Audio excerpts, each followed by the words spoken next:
আজ আমি রান্না করব ডাল দিয়ে পটল।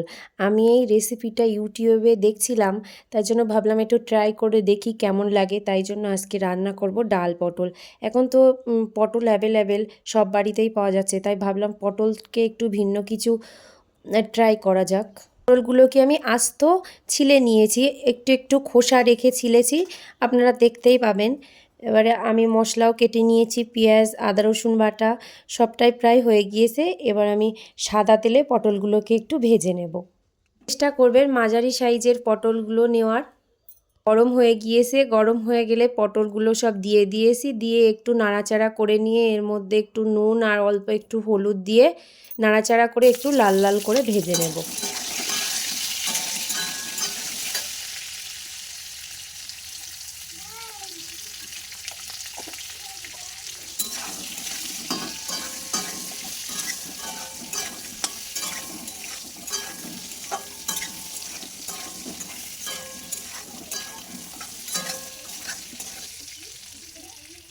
পটলগুলোকে একটু অনবরত নাড়াচাড়া করে এরকম লাল লাল করে একটু ভেজে নেবেন, এপিট ওপিট করে সুন্দর করে একটু ভাজা ভাজা করে নেবেন।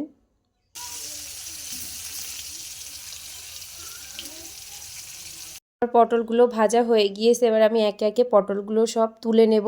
দেখুন আমি কীরকমভাবে পটলগুলো ভেজে নিয়েছি, আপনারা এরকমভাবেই ভেজে নেবেন।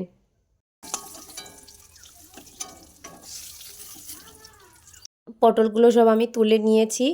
এবার এই সাদা তেলের মধ্যে আমি একটু সরিষার তেল দিয়ে নেব।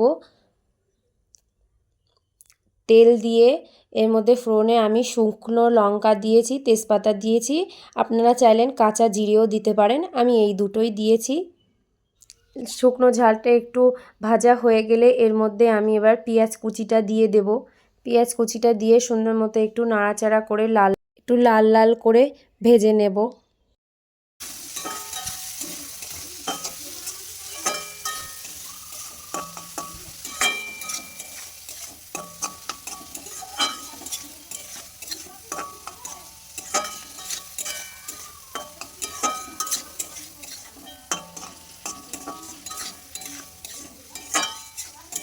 গ্যাসের ফ্লেমটা এরকম লোতে রেখেই পেঁয়াজটা ভাজার চেষ্টা করবেন।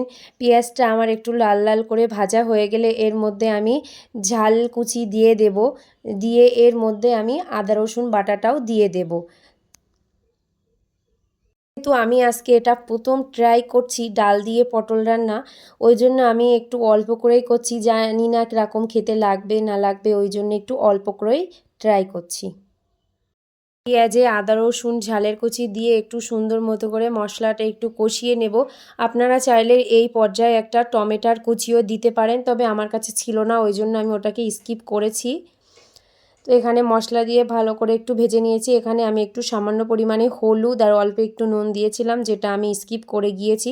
এইবারে এর মধ্যে আমি ডালগুলোকে ঢেলে দেব। ডালগুলো আমি আগেই পরিষ্কার করে 3-4 বার ধুয়ে রেখে দিয়েছিলাম।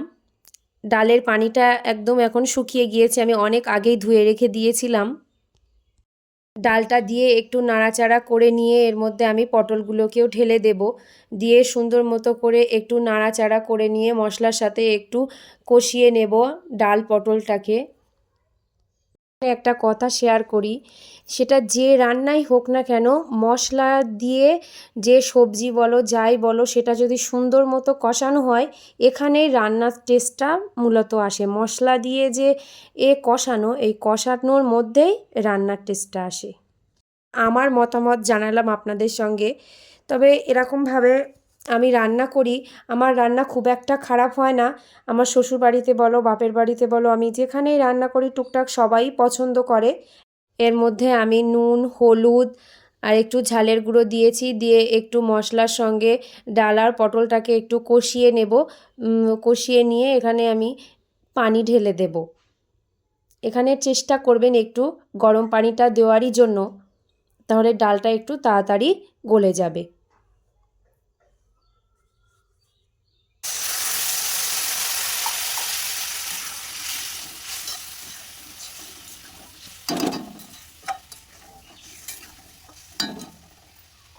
আমার এখানে যতটুকু জল প্রয়োজন ছিল আমি দিয়েছি, আপনারা আপনাদের পরিমাপ অনুযায়ী জলটা দেবেন।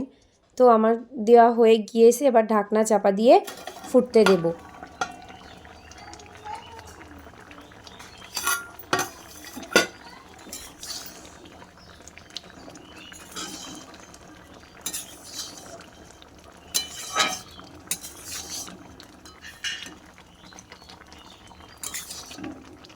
এখানে 15 মিনিটের জন্য ফুটতে দিয়েছিলাম। এবার ঢাকনাটা খুলে দেখেছি আমার ডালটাও প্রায় গলে গিয়েছে, আমার পটলগুলোও গলে গিয়েছে।